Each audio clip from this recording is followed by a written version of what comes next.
Noisy Pixel.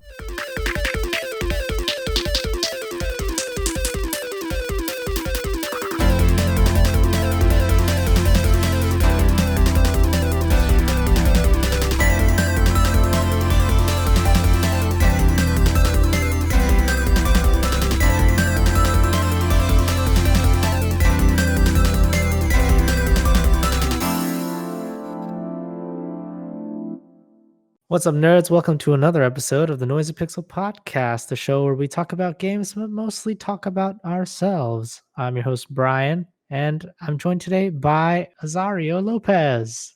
Hello, Brian. Hi, Azario. It's been a while.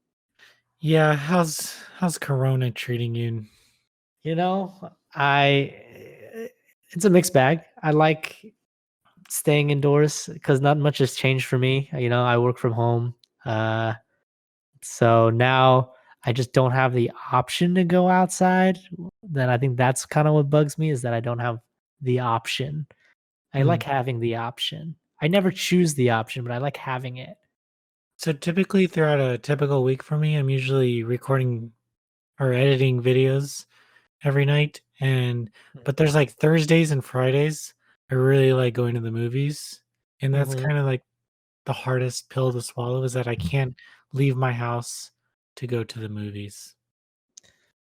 Do you think people are getting sick of movies and TV since that's all they're really able to do at home?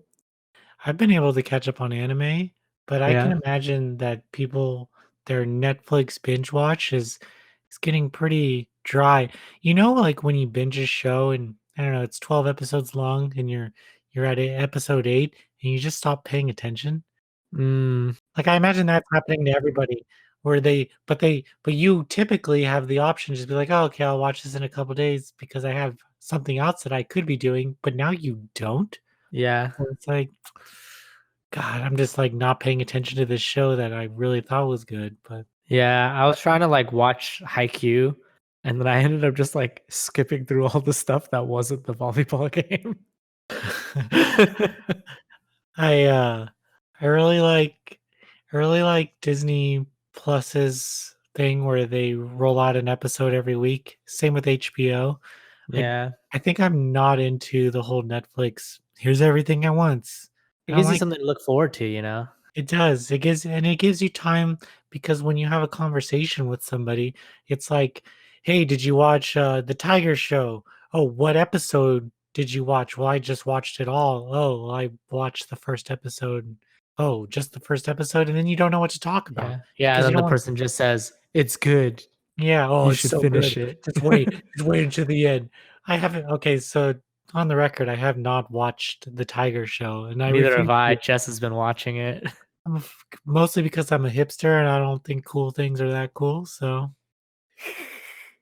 but yeah, so I really like The Mandalorian. Wasn't it fun to, like, watch an episode of The Mandalorian and then talk about it with people, dissect it, maybe watch the episode again before the next episode rolled out? It was great. Yeah, so that was the hard part for me was that Jess and her brother were watching The Mandalorian, and they were already ahead of me.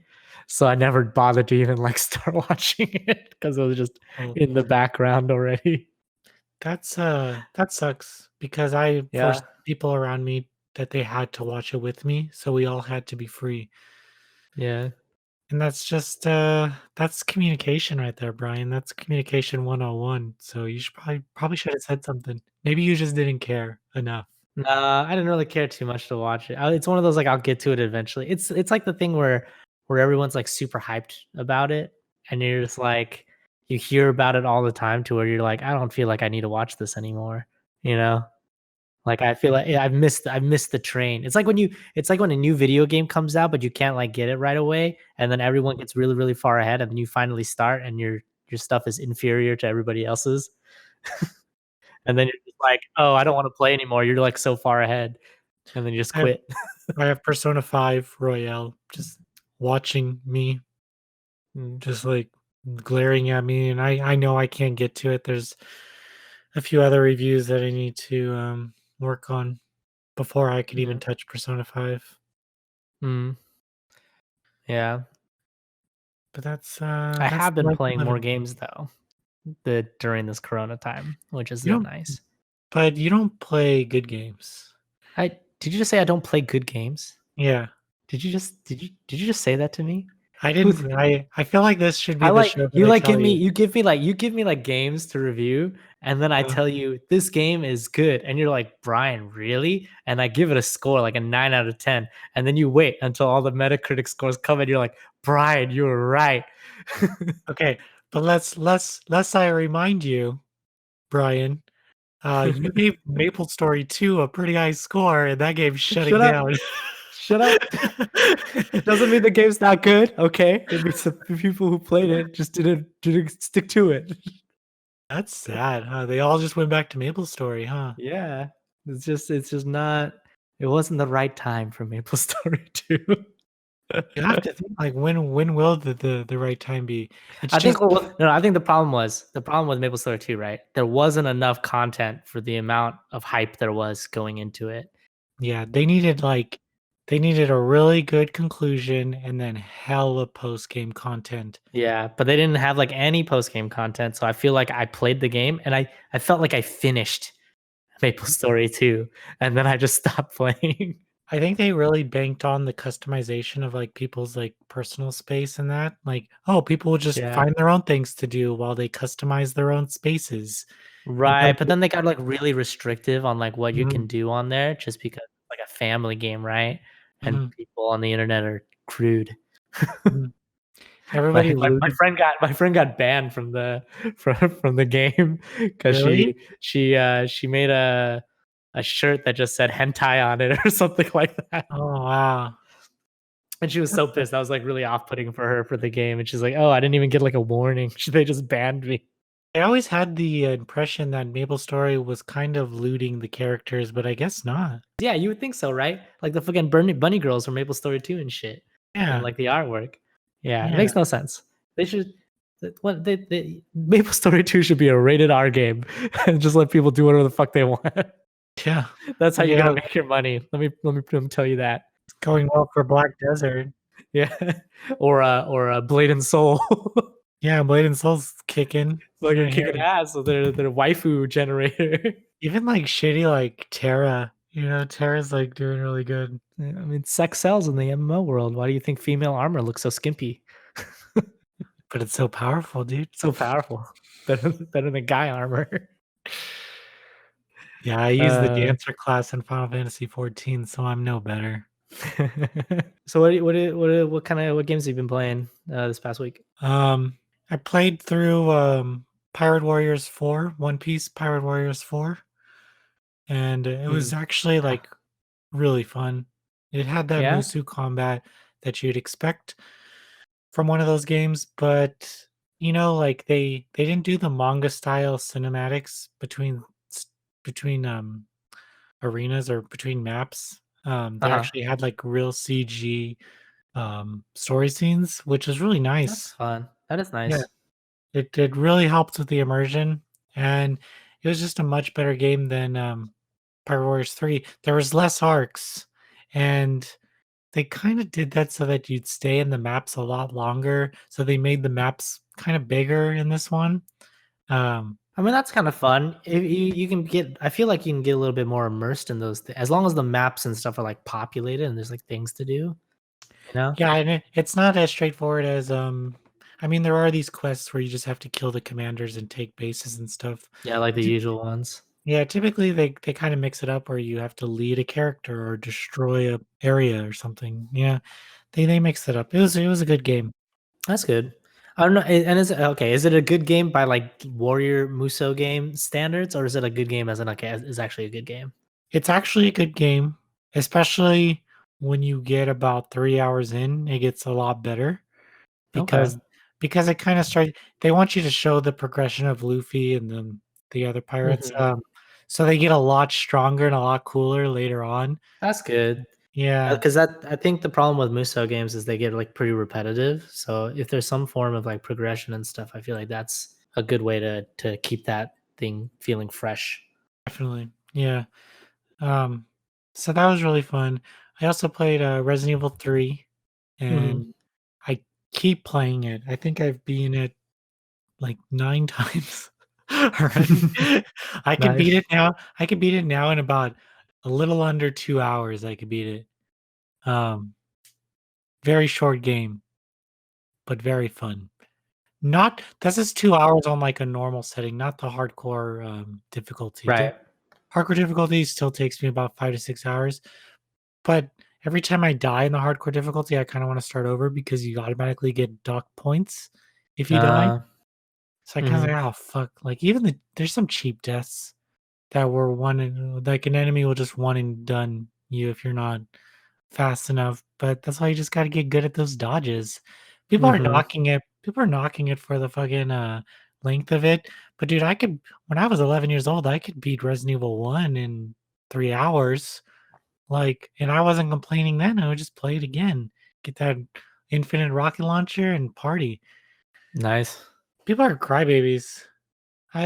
I'd pay $60 for this experience, especially because, right when I was done playing it, and this is like the grabber for me. Right when I was done playing it, I wanted to play it again. Like, it wasn't Mm, like, "Oh, fuck, there was a part in that game where I just don't like playing through." No, dude, every every part of this game, every set piece, every moment, you want to be involved with. You want to be there, and that's where it really excels. that's cool. That's Yeah. well put.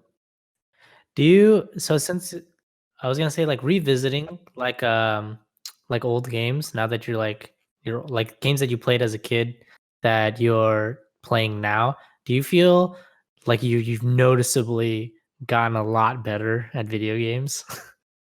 Um, Because the reason I say that is I think I downloaded like a Super Nintendo emulator and mm, like played this like the Aladdin Super Nintendo game that I used to play as a kid.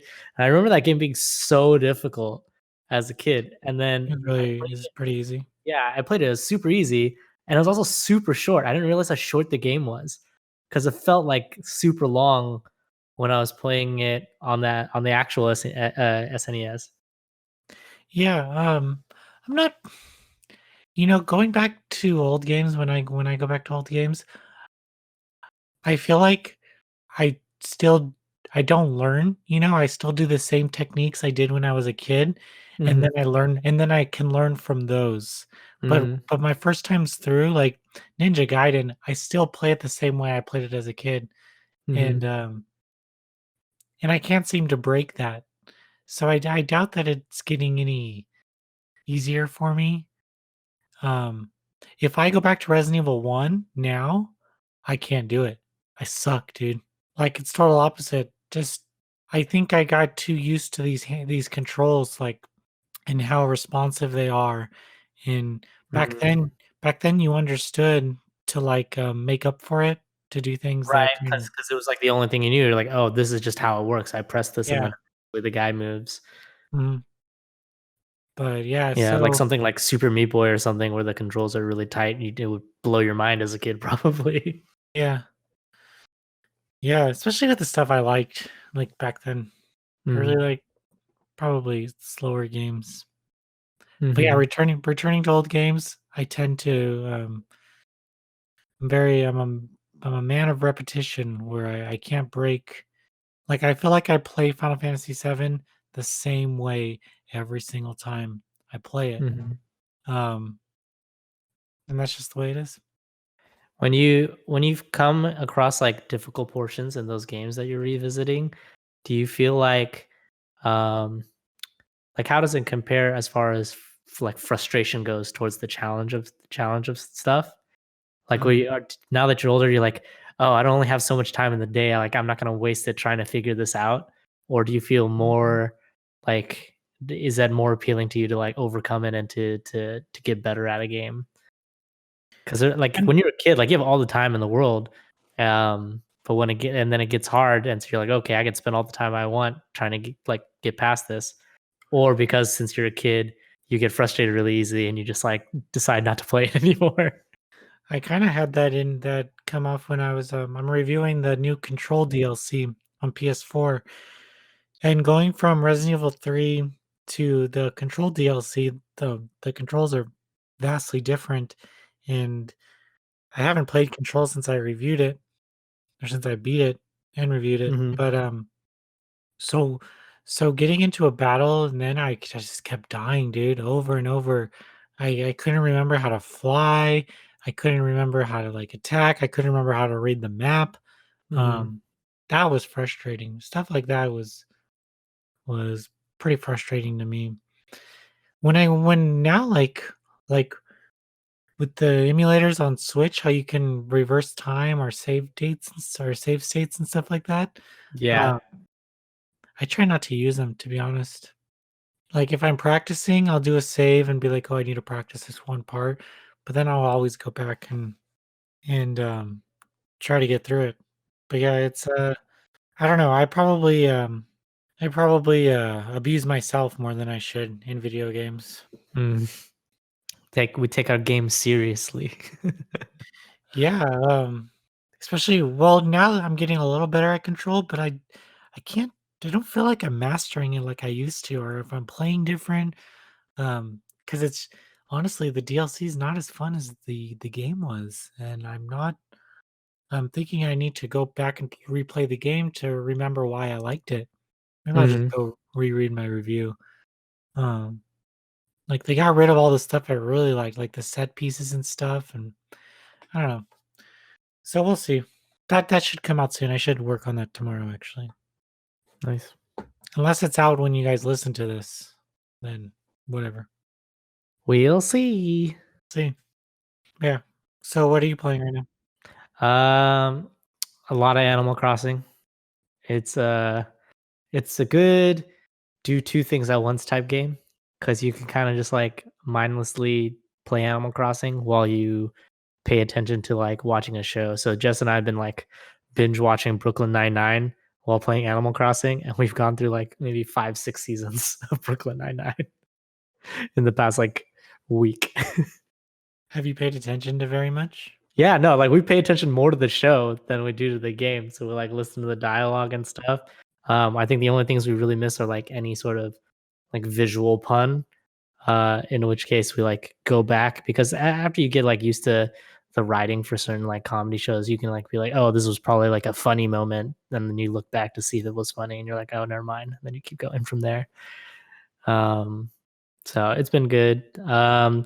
I also I did a game shout out of the week last podcast for One Step from Eden. I ended up buying it. Oh, okay. I forgot to Yeah, get it for you. no, it's all good. I couldn't wait because it looked so good, so I bought it. Well, I first I convinced Jesse's brother to buy it Okay. because I was like, hey, this game is really cool. You should check it out. And he bought it, and then the next day I bought it and started playing it. The game is so fucking hard. Yeah, dude, that's what everyone's saying. Like It's it's so hard, like and then I felt bad because I was like, "Oh, yeah, Jesse's brother probably won't play this game too much because of the difficulty curve of it, because he's not the kinda guy who wants to, like, invest the time into it, dude, to get, like, good."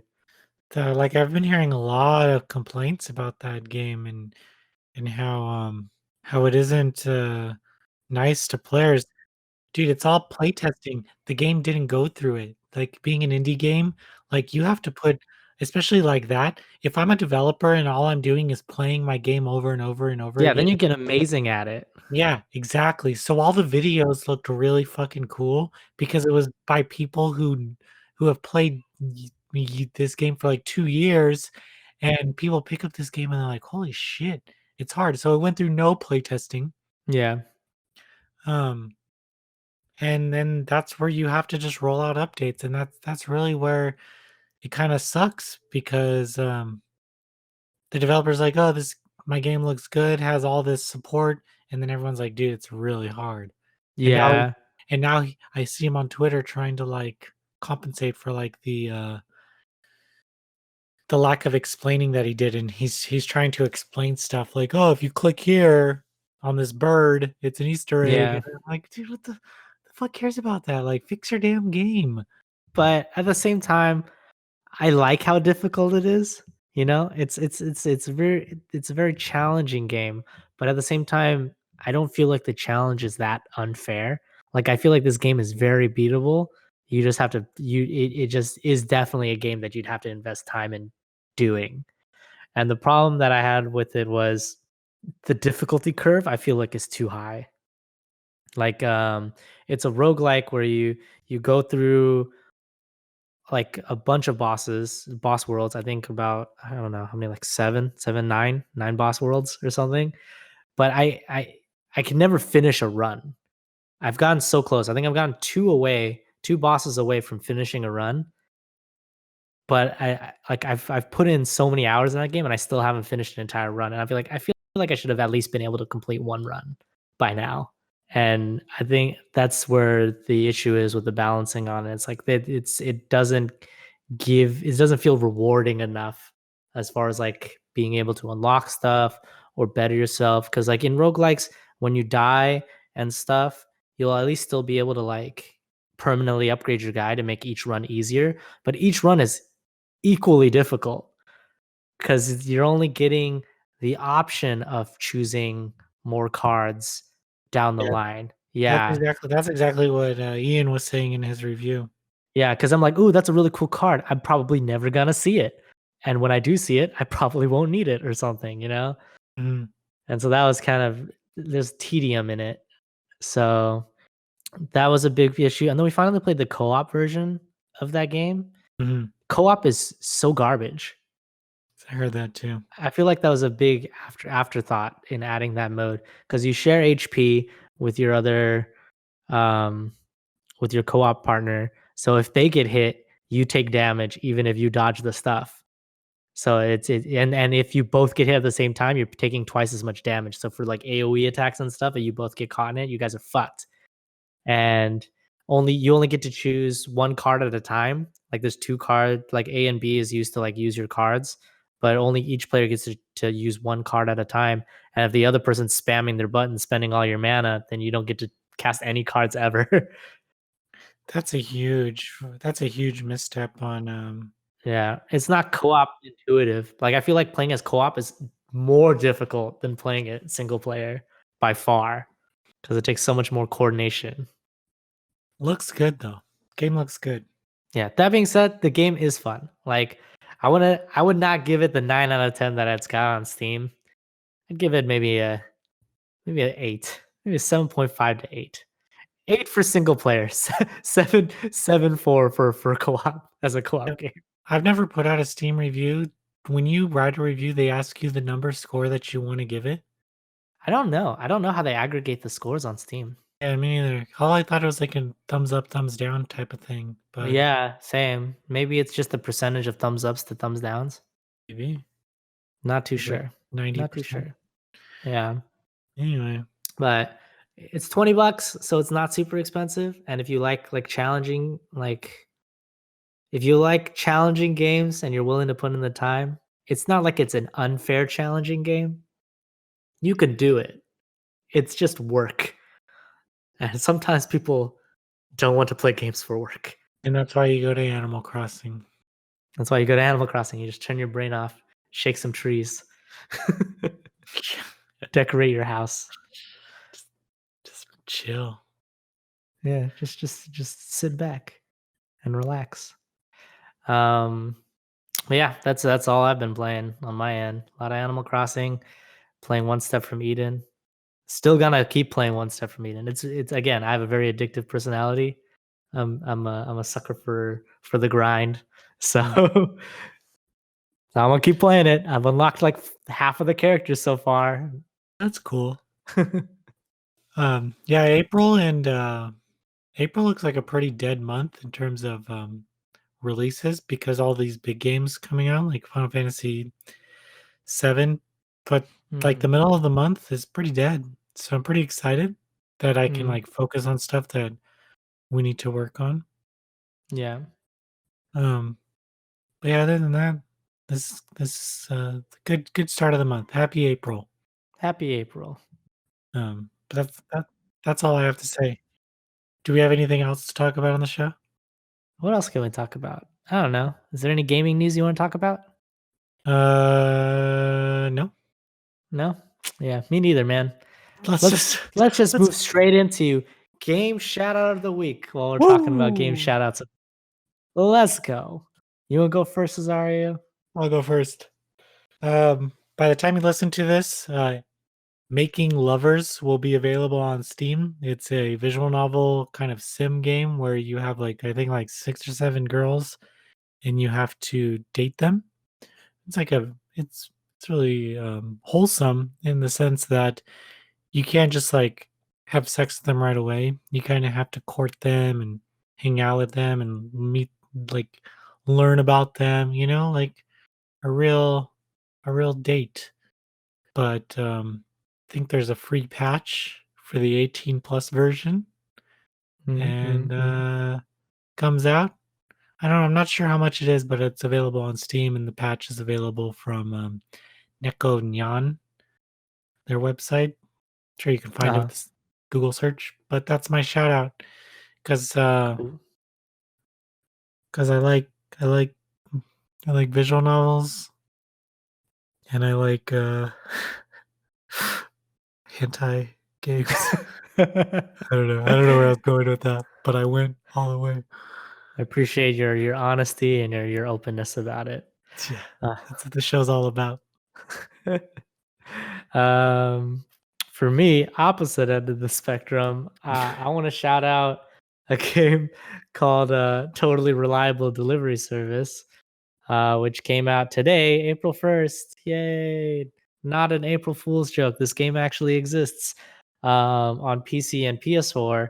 It's kind of like one of the. It's another one of those wonky physics games, like a co-op wonky physics game, like Human Fall Flat, Yeah, or what other one? The one with the stretchers where you're like ambulance people and you put people on stretchers. those quirky Stuff. games. Yeah, those Quirky. quirky, fun weirdo games, you know. Uh-huh. But this one, you guys are you deliver packages, from what I can tell from the trailers and stuff. But it looks like a lot of fun. It looks like a good time if you want to hang out with your friends and have a good time. Uh, might be worth checking out. You heard it here first. That was a good show, Brian. Good show. Let's wrap it up. As always, thanks for listening. Not a super interesting podcast this time around, but we're glad you're here. For those who stuck around to the end, thank you. You're I so have to say, nice. I have to say, this is the best podcast that I've had in months. Well, what was your last podcast? The PAX one. That one was pretty good. um, Did you but yeah, listen to as that always, one? thanks for listening. No, go ahead. That one and which one? Did you listen to that PAX podcast? No, dude, I don't listen to any of these. Oh man, Obviously, it's not. I We have don't. to just I have to listen to him just to see if you guys talk shit. Like, oh, give me a reason. Give me a fucking reason. I feel like I should, especially the ones where I'm not on. I feel like I should listen to them because I feel like my ears burning every time a podcast releases that I'm not on. Yeah. Uh, Okay, but but yeah, continue. again, Continue. repeat it. Continuing. Thanks for listening.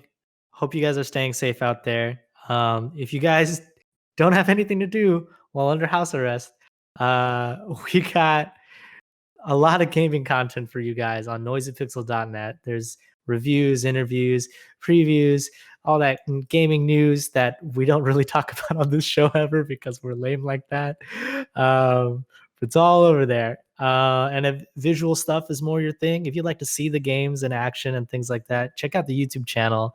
All of our reviews have a video version where there's gameplay footage and the short and sweet, like 2-3 minutes summary of what the review is. So if you want to binge a lot of gaming content at once, that's the way to go. And yeah, support us if you want. Share it with your friends. Like, subscribe on YouTube. Comment below on the YouTube version. And if you want to chat, send me an email. It's Brian@noisypixel.net. We'll talk about your stuff on the show, but only if you're comfortable with that. We ask consent. Put a disclaimer at the bottom saying, "Please don't talk about me on your show. I just want to say hi," or something, or say, "Only talk about me on your show." I could do that. I Yeah, can spitball for an hour just about Gary from Florida. I I could see don't that. I could see know. that. Yeah, but yeah, thanks as always. We couldn't do it without you guys, and we appreciate your guys' support. So until next week, bye bye. Bye.